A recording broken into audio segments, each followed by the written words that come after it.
Olá e bem-vindos. Olhem, todos os dias as nossas vidas estão rodeadas de números. A temperatura que vemos na meteorologia, a velocidade do nosso carro, os resultados de uma análise médica.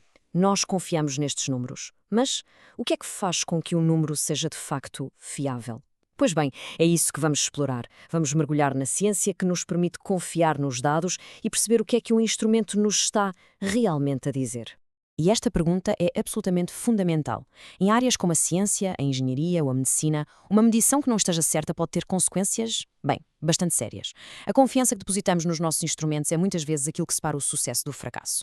Então, como é que se constrói essa confiança? Vamos ver o nosso plano. Ora, para percebermos bem isto tudo, vamos começar pelas bases. O que é uma medição? Depois, vamos falar de calibração, distinguir exatidão de precisão, que é muito importante, analisar os tipos de erro e, no fim, juntar as peças todas para se perceber o que torna um número verdadeiramente de confiança. Vamos lá então. Primeiro que tudo, é preciso saber que qualquer instrumento de medição tem, digamos, duas personalidades, ou seja, dois conjuntos de características que definem como é que ele se comporta.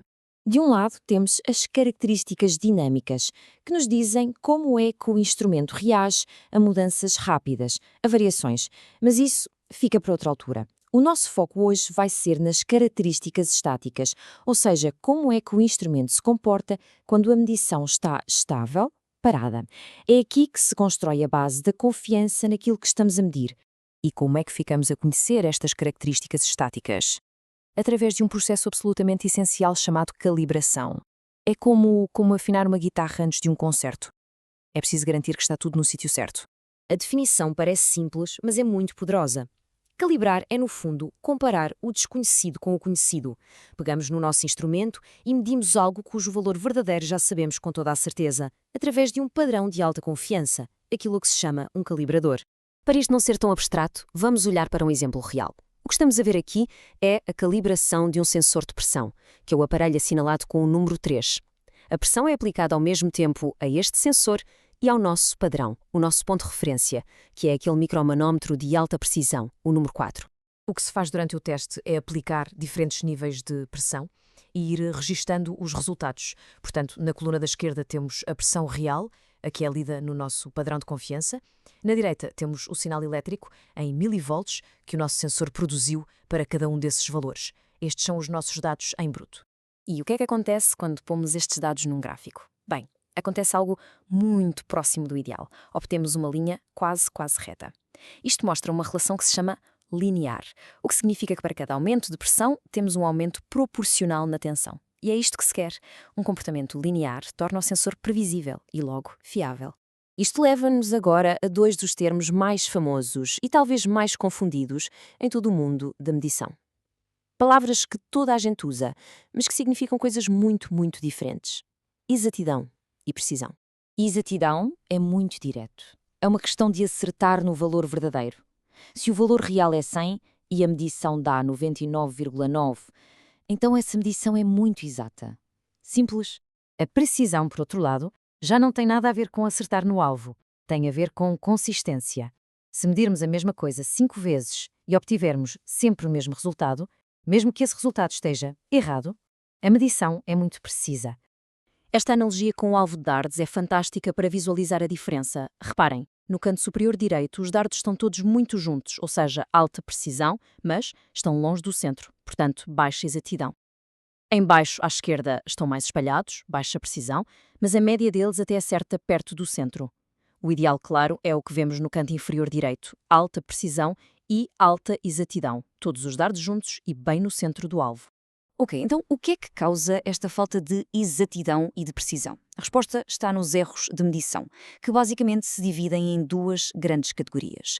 Pensem nos erros sistemáticos, como um relógio que está sempre, mas sempre, 5 minutos adiantado. O erro é consistente e, por ser consistente, pode ser identificado e corrigido com a tal da calibração. Já os erros aleatórios são como pequenas flutuações, imprevisíveis. São eles que afetam a precisão e não os conseguimos eliminar, apenas geri-los estatisticamente. Este gráfico mostra-nos os dois tipos principais de erros sistemáticos. Temos o desvio de zero, que acontece quando o sensor dá uma leitura mesmo sem estímulo nenhum, quando devia marcar zero, E depois temos o desvio de ganho, que muda a inclinação da resposta e faz com que o erro vá aumentando à medida que o valor medido também aumenta. É precisamente para corrigir estes desvios que a calibração regular é tão importante. Mas não é só de exatidão e precisão que vive um instrumento. Há outras características estáticas que são cruciais e que, todas juntas, formam o seu bilhete de identidade. Vamos ver as mais importantes. A sensibilidade, bem, diz-nos quão reativo é o instrumento. No nosso exemplo do sensor de pressão, a sensibilidade é, na verdade, a inclinação daquela linha reta que vimos no gráfico. Uma sensibilidade alta significa que uma pequena mudança na pressão já provoca um grande sinal de tensão, o que torna a medição mais fácil de detectar. Agora, é estresse. Este é um fenómeno curioso. Imaginem que aplicamos uma pressão de 100 unidades e o sensor dá uma leitura.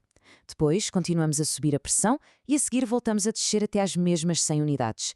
Se a segunda leitura for diferente da primeira, então o instrumento tem estresse. E isto visualiza-se com um ciclo, um loop como este. A curva de cima representa as leituras enquanto a pressão aumenta. A isso chama-se a carga.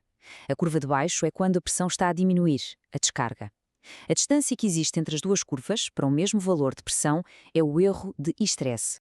E depois, claro, nenhum instrumento é perfeito em toda a escala possível. O campo de medida, ou a gama de medição, define os limites, mínimo e máximo, dentro dos quais o fabricante garante que o aparelho funciona como deve ser. É, digamos, a sua zona de conforto. E este gráfico mostra isso na perfeição. Dentro daquela área sombreada, a resposta é linear, é fiável. Mas fora dela, o instrumento pode saturar. O que é que isto significa? Significa que deixa de responder. Por mais que a pressão aumente, a leitura fica ali, estagnada. E a partir daí, os valores já não são de confiança. A lição a tirar é simples: usar sempre um instrumento dentro do seu campo de medida. E assim, de repente, juntamos todas as peças do puzzle. A calibração diz-nos qual é a exatidão, a precisão, a sensibilidade e os erros. E perceber o que é estresse e o campo de medida diz-nos quando e como podemos confiar no instrumento que temos na mão. E isto leva-nos à nossa reflexão final. O número raramente é só um número. É o resultado de todo um processo, com os seus pontos fortes e fracos.